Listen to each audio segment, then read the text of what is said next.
मैं एक 24 साल की जवान लड़की थी। शादी के फौरन बाद मेरा शोहर दुबई चला गया और रोजी रोटी कमाने लगा। अब मैं घर में अकेली अपनी सास ससुर और नंद के साथ रहती थी। एक रात मैं अकेली अपने कमरे में सो रही थी कि मुझे बाहर किसी के कदमों की आवाज आई। मैंने उठकर देखा तो बाहर एक नकाबपोश आदमी था, जिसे देखकर मैं चिल्लाना चाहती थी, मगर मेरे चिल्लाने से पहले ही उसने मेरे मुंह पर हाथ रख दिया और मेरी आवाज को दबा दिया। इसके बाद वो जबरदस्ती मुझे मेरे कमरे में ले गया और कमरे का दरवाजा अंदर से बंद कर दिया।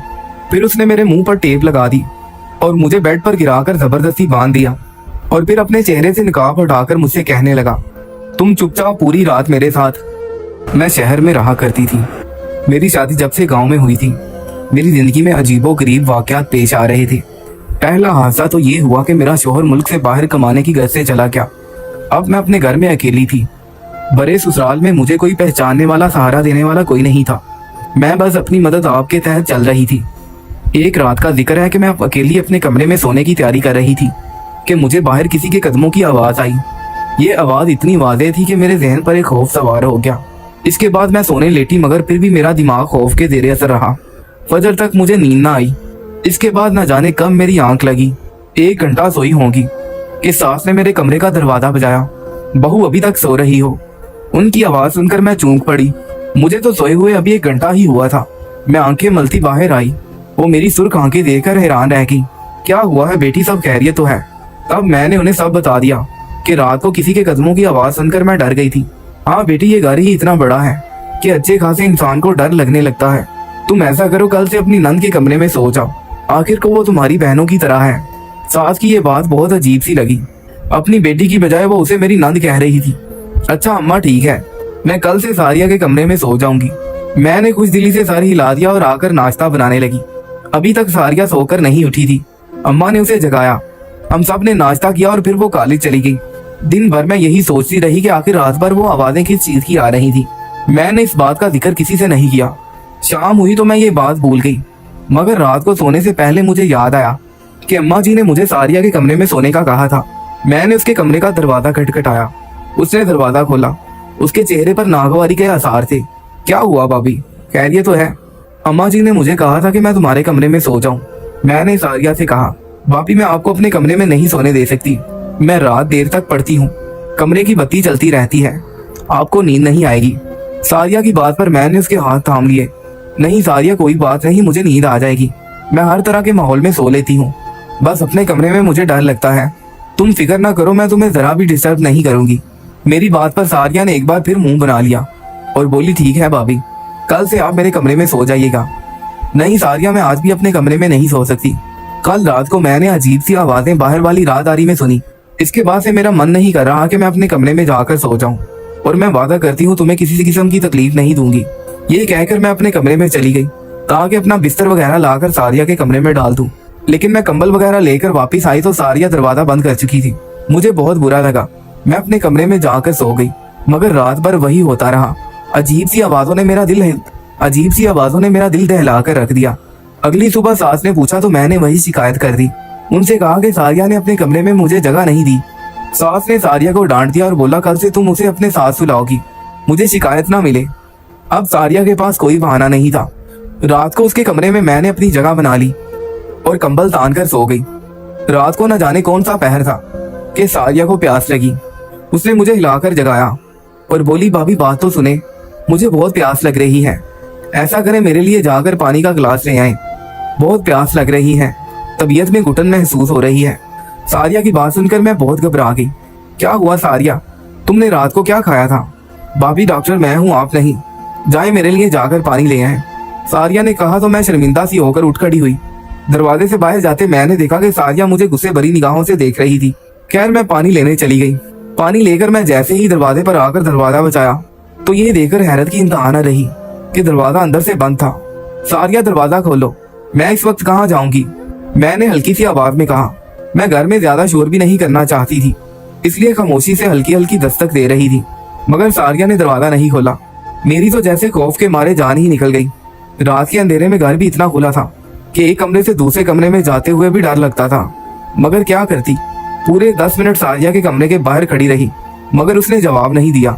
मजबूरी में डरते डरते अपने कमरे की तरफ बढ़ी मुझे लग रहा था कि जैसे कोई मेरे कमरे में पहले से मौजूद हो।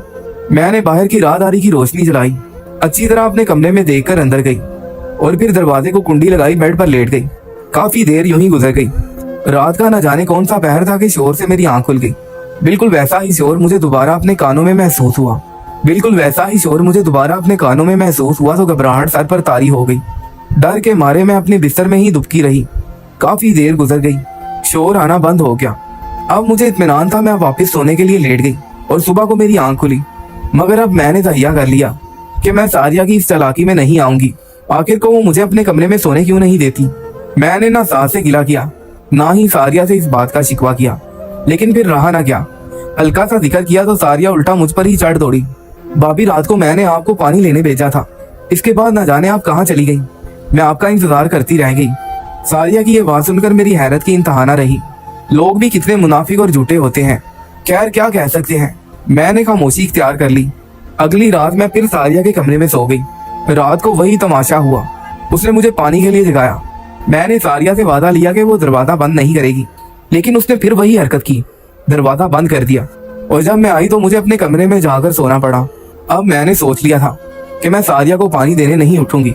अगले दिन मैंने खुश इसलूबी से काम लिया। सारिया से किसी बात का गिला नहीं किया। इसी तरह दिन गुजर गया। रात को मैं उसके कमरे में सो गई।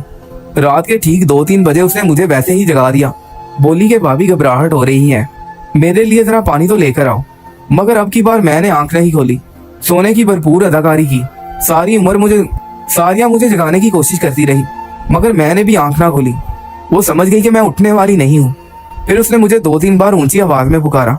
मैंने जवाब न दिया तो उसे यकीन हो गया कि मैं सो रही हूँ। तब वो धीरे से बैठी अपने कमरे की अलमारी खोली, जिसकी चाबियां उसने अपने पास ही रखी हुई थी। उससे एक पोटली निकाली, एक नजर दोबारा मुझ पर डाली और फिर अपने कमरे की खिड़की खोली। पहले इधर उधर देखती रही, फिर उसने खिड़की में से छलांग लगा दी और बाहर को चली गई। ये देखकर मेरे तो ठंडे पसीने छूट गए। या खुदाया, ये जवान लड़की रात के वक्त कहाँ जा रही है। उसे कुछ तो मालूम होना चाहिए कि ये घर की इज्जत है। उसके भाई परदेश कमाने गए हैं ताकि अपनी तालीम मुकम्मल कर सके, और इसे देखो क्या चक्कर चला रही है। एक लम्हे को मेरा दिल चाहा कि मैं जाकर अपनी सास को बता दूं कि सारिया आधी रात को किसी से मिलने गई है। मगर फिर सोचा कि इसमें हम सभी की बदनामी है। पहले मैं सारिया को खुद समझा कर देखूंगी। मैं अभी बिस्तर में लेटी ही थी कि दोबारा खिड़की खुलने की आवाज आई। मैंने उठकर खिड़की भी बंद नहीं की थी। शायद मैं बहुत डर गई थी कि सारिया की वजह से खामोशी लेटी रही। देखा तो सारिया कमरे से अंदर आ रही थी। उसने वो गठरी वैसे ही अलमारी में बंद की और फिर चाबी अपने पास रखकर सो गई। मैं हैरत से उसे देख रही थी। सारिया तो बड़ी ही दीदा दलेर निकली थी। अब मेरी समझ में आया सारिया मुझे रात को पानी के बहाने से बाहर क्यों भेजती थी। खैर मैं चुप हो गई। मेरे हाथ में एक सिरा तो आ ही गया था। अगले दिन सारिया के कमरे में सोने से पहले मैंने उसे सख्ती से मना कर दिया कि वो रात को मुझे जगाया ना करे। मेरी नींद में खलल पड़ता है। अगर पानी पीना है तो खुद जग में डालकर यहाँ रख ले। बल्कि मैंने खुद ही पानी डालकर उसके टेबल के पास रख दिया। अब सारिया के पास कोई बहाना नहीं था कि वो मुझे जगा दे।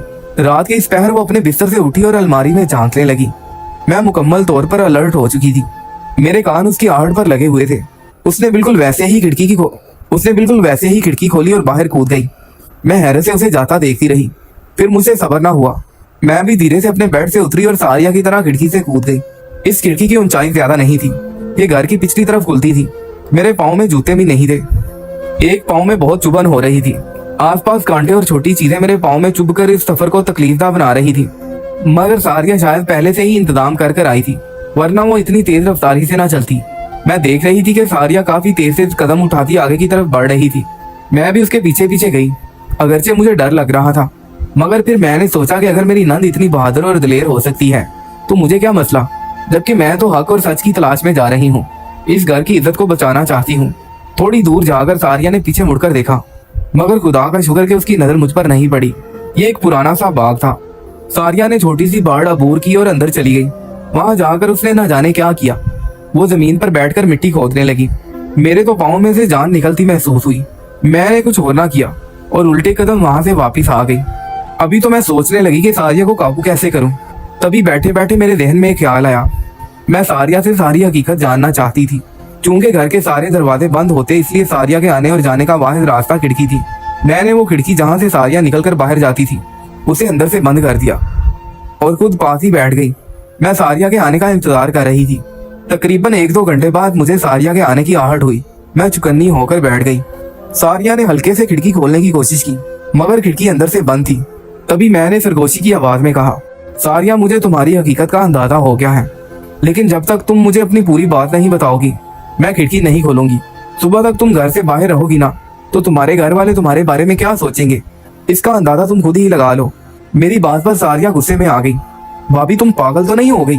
जल्दी दरवाजा खोलो, मुझे अंदर आना है, सर्दी लग रही है। सारिया की आवाज जल्दबाजी बता रही थी कि वो अभी खौफजदा है, मगर मैंने साफ इनकार कर दिया कि मैं खिड़की नहीं खोलूंगी जब तक वो मुझे सारी बात नहीं बता देती। भाभी, तुम एक बार खिड़की खोलो, अंदर आकर तुम्हें सारी बात बताती हूँ। अब वो मेरी मिन्नतें करने लगी। फिर मैंने उसे कसम ली कि वो मुझे सारी बात सच सच बताएगी। तब मैंने खिड़की खोल दी। वो बुड़बुड़ाती हुई खिड़की से अंदर दाखिल हुई और मुझे गुस्से से देखने लगी। भाभी, खुदा का खौफ करो, तुम मुझ पर शक करोगी। मैं 5 वक्त की नमाज पढ़ती हूँ। मुझे अपने भाइयों की कमाई का एहसास है। मैं कोई गलत काम करने नहीं गई थी। ये कहते हुए सारिया अलमारी की तरफ बढ़ी और वही गठरी वहां रखने लगी। मैंने गठरी उसके हाथ से ले ली। तुम मुझे सारी बात बताओ, जैसा कि तुमने वादा किया था, वरना मैं अम्मा जान को सब बता दूंगी। मेरी धमकी पर वो डर गई। अच्छा भाभी बैठो, मैं तुम्हें सब बताती हूँ। गठरी में क्या है ये भी दिखा दूंगी। मैं हुमातन गोश हो गई। ये कहानी उस वक्त शुरू हुई जब मेडिकल कॉलेज में मेरा पहला साल था। पहले ही दिन लड़कों ने मुझे तंग करने की कोशिश की। आप तो जानती हैं मैं बात बात पर डर जाती हूँ। शायद मेरी यही मासूमियत एक वडेरे के बेटे को पसंद आ गई। बस फिर क्या था, वो मेरे तो पीछे ही पड़ गया। मैंने उसे जान छुड़ाने की बहुत कोशिश की, मगर जहाँ भी जाती वो मुझे पहले से ही वहाँ खड़ा मिलता। कुछ दिनों के बाद ऐसा महसूस हुआ जैसे कि वो शिकारी और मैं उसका शिकार हूँ। अब मैं जितनी भी कोशिश कर लेती उससे बच ना पाती। एक दिन मैंने उसे मिन्नत की कि खुदा के लिए मेरा पीछा छोड़ दो। मेरे भाई परदेश में हैं, वो मेरे लिए रुपए कमाते हैं, मुझे फीस भेजते हैं। मुझे अच्छा नहीं लगता कि मैं कॉलेज में आकर ऐसी बातें करूं। मेरी बात पर वो खूब हंसा और कहने लगा, मैं तुम्हारी जान छोड़ दूंगा, लेकिन इसके लिए पहले तुम्हें मुझसे एक मुलाकात करना होगी ताकि मैं अपनी मोहब्बत का इजहार कर सकूं। फिक्र ना करो, मैं किसी अकेली तनहा जगह पर तुम्हें नहीं बुलाऊंगा। एक बड़े से होटल में तुम आओ जहाँ सब लोग खाना खाते हैं, वहाँ मुझसे मिलो, बात करो। मैं तुम्हें अपने दिल का हाल बताऊंगा। मैं तुमको माकूल आदमी ना लगा तो भले मुझे छोड़ देना, मैं कुछ भी नहीं कहूंगा। मुझे उसकी ये तजवीज पसंद आई। सोचा कि शायद एक बार वो मुझसे मिलने का ख्वाहिशमंद हो। मुकर्रर दिन पर मैं उसी होटल में चली गई जहाँ उसने मुझे बुलाया था। मैं इसलिए भी बेफिक्र थी कि इस होटल में पहले भी जा चुकी थी। अक्सर यहाँ पर 200-300 लोग बैठे होते थे। सो डरने वाली बात कोई नहीं थी। हमने होटल के दूसरे फ्लोर पर मिलना था, जहाँ पर तकरीबन 300-400 कुर्सियां और मेज लगे थे। मुकर्रर वक्त पर मैं मुनीब के साथ वहाँ पहुँच गई। मैंने मुनीब से कहा कि हम नीचे बैठकर बात कर लेते हैं। वो कहने लगा, वहाँ पर लोग ज्यादा होंगे, तुम आरामदार रहोगी। यहाँ तो 2-4 लड़के ही बैठे हैं। ऐसे अच्छा नहीं लगता कि मैं अपनी इज्जत को बाजारों में रुसवा करूँ। उसकी ये फिल्मी लाइनें मुझे बड़ी पसंद आई। आखिर ऊपर जाकर मैंने देखा वहाँ पर पूरा हाल खाली था। एक भी आदमी वहाँ नहीं था और दरवाजे पर भी कोई नहीं था। अब मुझे डर का एहसास हुआ। मैंने कहा, मुनीब ये तुम मुझे कहाँ ले आए हो? यहाँ तो कोई भी नहीं है। क्या तुमने ये हाल बुक करवा लिया है? मुनीब ने हाँ में सारी हिलाया और एक शैतानी मुस्कुराहट उसके चेहरे पर आ गई। तुम मुझे इसलिए यहाँ लाए हो? मैंने गुस्से और नफरत से उसे देखा। उसने मुझे आगे बढ़कर रुसवा करने की कोशिश की तो मैंने उसके मुंह पर थूक दिया। इस बात पर वो गुस्से से तिलमिला उठा। मैं जल्दी से बाहर भागी। दरवाजा खोलकर एक कदम आगे ही रखा था कि उसने मुझे बाजू से खींचकर अंदर करना चाह रहा था। इतने में एक लड़का वहां आ गया। न जाने कैसे वो फरिश्ता बनकर ऊपर आया था।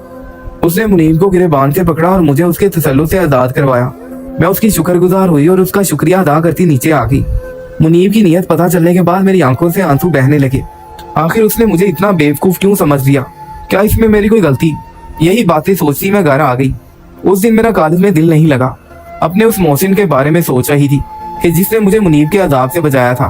खैर 3 दिन बाद मुझे मालूम हुआ कि वो हमारे ही कॉलेज में पढ़ता है और ये कि उसे मेरे और मुनीब के मामलात का भी पता था। तभी वो मेरा चुप कर पीछा करता था। जब ये बात मुझे मालूम हुई तो मैं उसकी बहुत शुक्रगुजार हुई। उसका नाम एहसान था। मैंने उसे मिलकर उसका शुक्रिया अदा किया। मुझे एहसान की ये बात भी पसंद आई कि उसने मिलने पर भी मुझसे इजहार मोहब्बत नहीं किया और खामोशी से मेरा हक अदा कर दिया। खैर इस बात की खबर जल्द ही मुनीब को हो गई। मुनीब असर रसूख वाला लड़का था। उसने अपना असर रसूख को इस्तेमाल करते हुए एहसान को नुकसान पहुंचाना शुरू कर दिया। उसके बस में होता तो वो उसकी जान ले लेता, मगर वो ऐसा नहीं कर सका। यहाँ तक कि हमारा आखिरी साल आ गया। अब मुनीब ने अपनी कमीनगी दिखाना शुरू कर दी। पूरे साल की मेहनत का अजर हमें मिलना था। तब हमारे एक प्रोफेसर ने एहसान को एक ऐसा तजुर्बा करने को दे दिया जिसे हमारे लिए करना मुश्किल ही नहीं नामुमकिन था। मुनीब ने अपने असर रसूख से ऐसा जाल बिछाया कि एहसान कम से कम उस तजर्बे में फेल हो जाए और उसे प्रोफेसर के सामने जिल्लत उठाना पड़े। इस तजर्बे के लिए हमें इंसानी हड्डियों से ढांचा बनाना था, जिसके बारे में किसी को मालूम नहीं था कि वो कहाँ से मिलेगा। एहसान ने बहुत कोशिश की, मगर मुनीब के असर रसूख की वजह से ये भी मुमकिन नहीं था। कॉलेज के आसपास उसकी जान पहचान बहुत थी, इसलिए एहसान को हर बार नाकामी का मुंह देखना पड़ा। ऐसे में मैंने उसका साथ देने की ठान ली, क्योंकि उसने ऐसे वक्त पर मेरी मदद की थी जब मैं बिल्कुल बेबस थी। तब मैंने पुरानी कब्रों की तलाश शुरू कर दी। मुझे किसी ने बताया था कि यहाँ पास ही जो बाग है वो जिन्नों भूतों के हवाले से मशहूर भी है और वहाँ पर इंसानी ढांचे अक्सर पड़े नजर आते हैं। इस बात ने मुझे हिम्मत दी। तभी मैं दिन को ये काम तो नहीं कर सकती थी, क्योंकि ये जगह भी कॉलेज के पास है। मुनीब की नजर पड़ती तो मेरे लिए अलग मुश्किल खड़ी कर देता, इसलिए मैंने सोचा कि मैं ये काम रात के अंधेरे में करूं। मैं दिन को जगह का तयन कर लेती और रात को वहां जाती। आज कुछ आखिरी चीजें रह गई थी जो मुझे मुकम्मल करनी थी। ये देखो, अब सब कुछ पूरा हो गया है। उसने खुशी से अपनी गठरी खोलकर मुझे दिखाई तो मैं हैरान रह गई। मैंने उसे सोने का कह दिया और खुद अपने बिस्तर में आकर लेट गई। वादा किया कि मैं ये बात किसी को नहीं बताऊंगी। मेरी नंद की पढ़ाई मुकम्मल होने के बाद मैंने अपनी कोशिशों से उसकी शादी एहसान से करवा दी, क्योंकि सच है कि जो लोग एक दूसरे से सच्ची मोहब्बत करते हैं उनके दरमियान नहीं आना चाहिए। इस सब में मुनीब की पूरी कोशिश रही कि वो सारिया को अपने अपना ले, मगर सारिया ने भरपूर मज़ाहमत की और एहसान से शादी करके दम लिया। मुझे इस बात की खुशी है कि सारिया और एहसान को मिलाने में कुछ ना कुछ हाथ मेरा भी है। अल्लाह मेरी नंद को हमेशा खुश रखे।